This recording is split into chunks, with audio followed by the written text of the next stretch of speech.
Stefanie Broszeit. I'm also in work package 2, and I would like to introduce some of the work that we've carried out in, as Mel was saying, natural scientists working together with economists to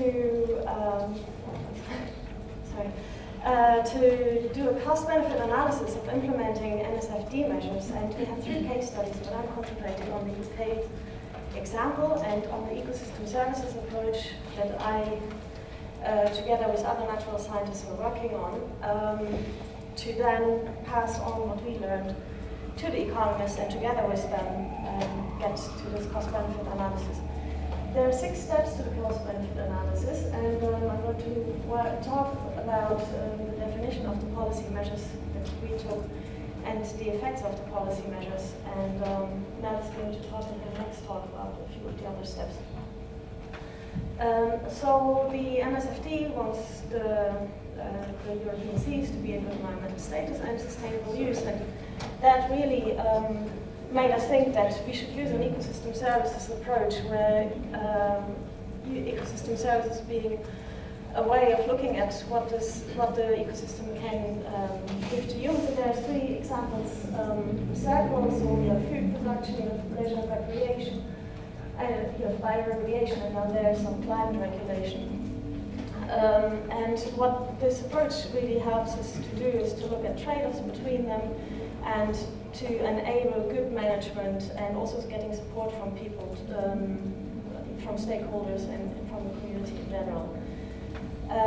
The first thing that we had to do was to come up with some policy measures, and what we were interested in was to find policy measures in the UK example that would give us, that aren't, where there are problems, but policy measures aren't very much in place. The case study itself is the East Coast Marine Plan area, where we know there's a lot of data and where we have pressures that we are aware of. We have the threat of alien invasive species coming in, and for example, there's a lot of noise, and there's going to be a lot more noise because offshore marine structures are going to be built in that area. So really, how can we manage to stop these pressures from having a negative effect on the ecosystems and on the ecosystem services to allow for sustainable use in the future?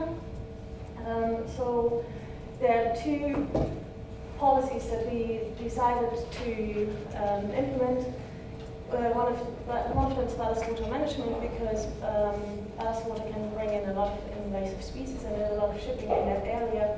And the other one is noise from creating offshore structures. This is exemplified by the photo of a curtain around an offshore structure.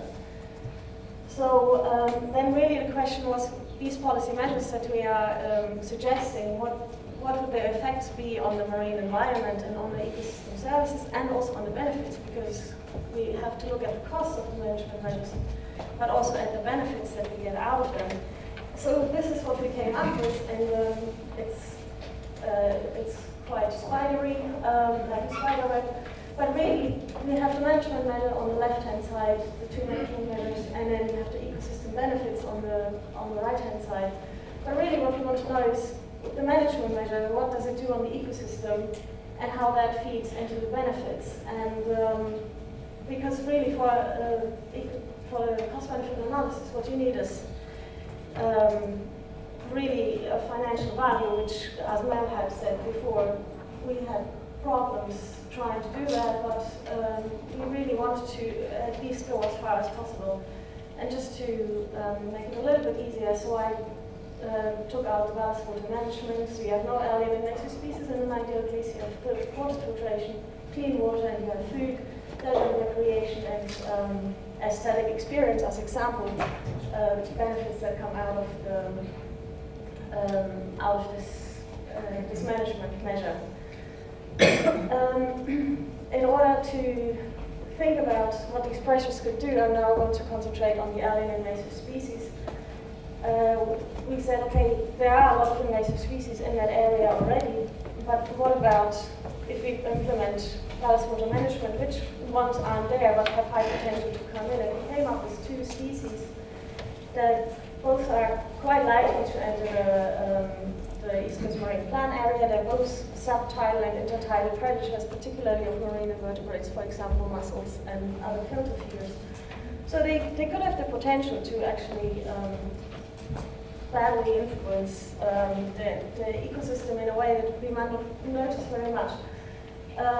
Therefore, we have 3 species here as an example of that could be affected by these 2 species. And if you look at the species, mussels, scallops, and buccinum, we have to catch value, but actually they can give us a lot more. So we have 2 filter feeders and one that is involved in checking the amount of species, so therefore leading to biological checks and balances. So we have the catch value, but also if we have clean water, we have a recreational value that comes in, which we just didn't want to forget in this. And because neither of these species are in our study area, we thought one way of dealing with this uncertainty is to look at scenarios. So we had low management or an SFD management, and then either species having a low or a high impact, and then compare these. And we did that, but the next thing that we thought to bring it a little bit back more to reality was that we actually need also indicators, not only at the ecosystem level, but also at the ecosystem services and benefits level. And so we came up with a massive table with example indicators for the processes, the structure, the services, and the benefits. And I didn't want you to see that massive table because it's just going to be very boring, but I wanted to point out the 3 main places where we found indicators that we thought would be useful, and you can read more about them and other things in the paper that we wrote on this work.